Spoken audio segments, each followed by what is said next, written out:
So now we're looking at video 2, and what are some 3 ideas that you guys got from the video and the text? So going back to like the first clip of the video and the first point in the book, actually, arranging social experiences between infants when they are comfortable and alert when changing a baby's diaper, and just like talking to them and comforting them through it, and making maybe like a song or a game out of it and stuff, like how the teacher did, counting and putting their arms to the shirt and everything. I think, when I was on placement, I noticed the kids, observed, what my routine was every week. They realized that right after snack, I'll stack all the chairs up, I'll sweep the floor, and I'll wipe down the table with, vinegar and water, and then do, a bigger clean later on.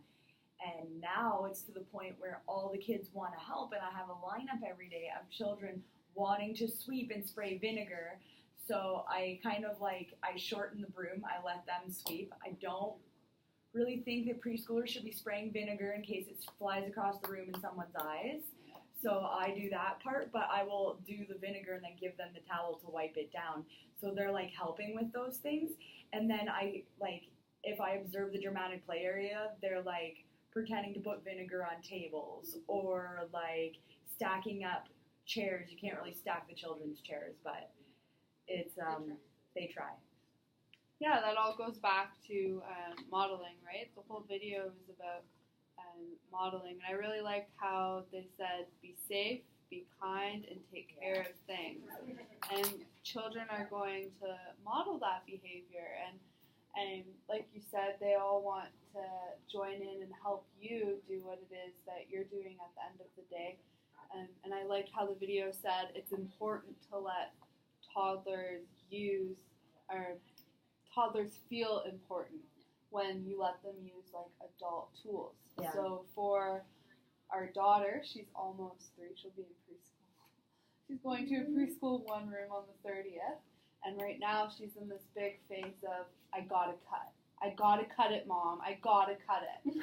Everything, all the time. And she's so expressive about it.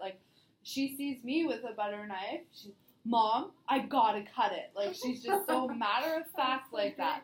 So I do, it terrifies me, but I give her a knife and I'll let her try and cut her spaghetti or her meat or her vegetables, whatever it is she wants to cut. But before I took this course, when she would say it, I wouldn't let her have that butter knife. So she would use her spoon or her fork and she would try and cut. She would, there's a crack in our table, and she would try and put the spoon in there or the fork in there. And she'd go back and forth, and she'd be saying, gotta cut, Mom, gotta cut. And she's so enthusiastic about it. So I finally let her, and you can just see the pride in her, just oh my gosh, I'm so important. And through that, I had to teach her how to be safe with the knife, right? Yeah, I had to teach her how to be kind with the knife. You're not putting it in your brother's face going like this when you're talking, Yeah. You have to be kind with it, and how to take care of it. You're not chucking the knife across the room. When you're done with the knife, you put it gently beside your plate, and that's where the knife stays. So I really liked that whole be safe, be kind, and take care of things, and the modeling aspect of it too. And then going back to, I think it was one of the first clips about giving toddlers their own space to move around and everything. Yeah. How they put down their squares, so each toddler had their own place to sit, own personal space, so they can move around and be themselves and stuff, and just interacting with them, allowing them to try to take turns without actually taking turns. Yeah. And teaching them to be respectful of each other's when they're talking and when it's their turn and everything. Yeah, so another thing that they said about that in the video was when you're doing small groups like that with the squares, that to not have more than 4 simple directions and no turn taking, right? Yeah. So that's perfect. Those are the 3 main ideas that you gathered from that. Yeah. I also liked how they said toddlers are curious and independent, and that we should encourage their curiosity and their independence because it helps with problem solving and social cues and the development of all their domains when we just allow them to be curious and exude their independence, and it kind of helps them mold themselves into their own little people. Maybe one day Tish won't be there to see you do your routine at the end of the night. They're so used to you doing it and you letting them be independent and experiment and problem solve that way, that they'll just do it themselves because that's just what Tish taught them to do, right? I think one thing in here that I had read was like about creating books with classmates' photos in them or pictures of classroom events. Yeah. And that goes back to like the Seth case where like they made those books for Seth so that he could know how to react to certain situations and what they were doing that day, like with the zoo and with behaviors.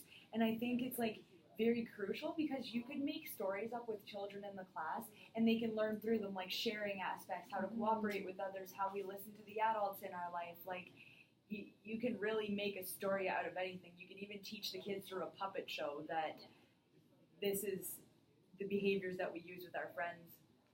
And that will actually help the children learn each other's names as well, not just social cues and stuff. It'll actually help them become closer as friends and everything. Yeah, it builds an atmosphere of community in the classroom, right? Like it just supports community, really. Like this is our classroom. This is what we do in our classroom. These are all the adventures that we've gone on. My daughter's class, I just noticed last week, they have a little photo album that they add pictures to, and the kids, one of the little girls was walking around with it and she brings it up to me and there's like pictures of all of their experiments and it's the classroom book so it can stay in there, so it has pictures of all of the children, not just individual, because that's all they can send home is just an individual picture. So it has their circle time and they did like little experiments with dinosaurs and stuff, and so it has all of their pictures, so it really helps camaraderie. Is that a I think that's Moderate? I think that's yeah, sure, yeah. I think That's what it supports. It supports that word we cannot pronounce. Like think I that's actually noticed what- that like at my center, they do a lot of singing to like transition things. Well, because it's a Waldorf education kind of thing. But I did notice that they use a lot of the children's names within their songs. They'll create a song and they'll be like Victoria, Melissa, Letitia, it's time for lunch. Like they'll like put a tune to it, and the kids will like respond to it more. And I mean, it's very problematic when you have 10 kids and their names kind of don't meld, and you have to do 10 names all along. But they're very responsive, and where like a little girl came in, and because we use so much names, like within 2 weeks, she knew every child's name and all the educators' names. So. Yeah, it helps with their memory, right? Yeah. So what were some ideas you guys had about appropriate social behaviors encouraged in the video? Well, in the video with the toddler. Or in the text?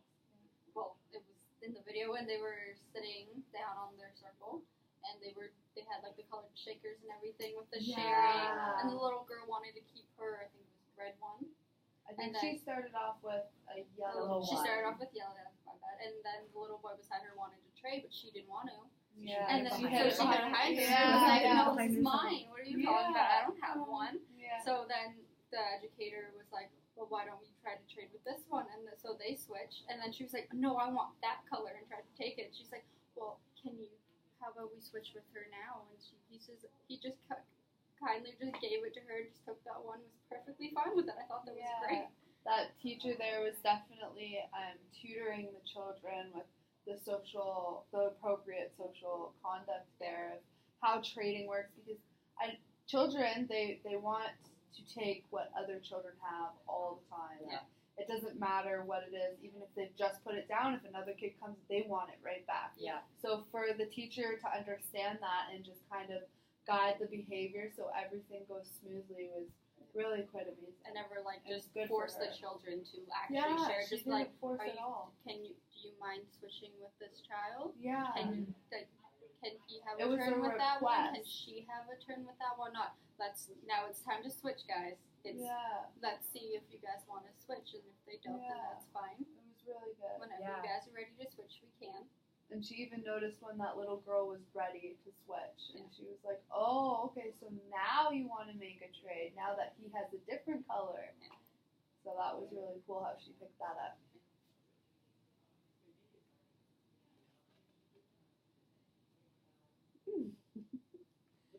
Is that everything? I think so. I Yeah, think we we covered dug it. very deep into that. Well, thanks for watching, Mary Lou.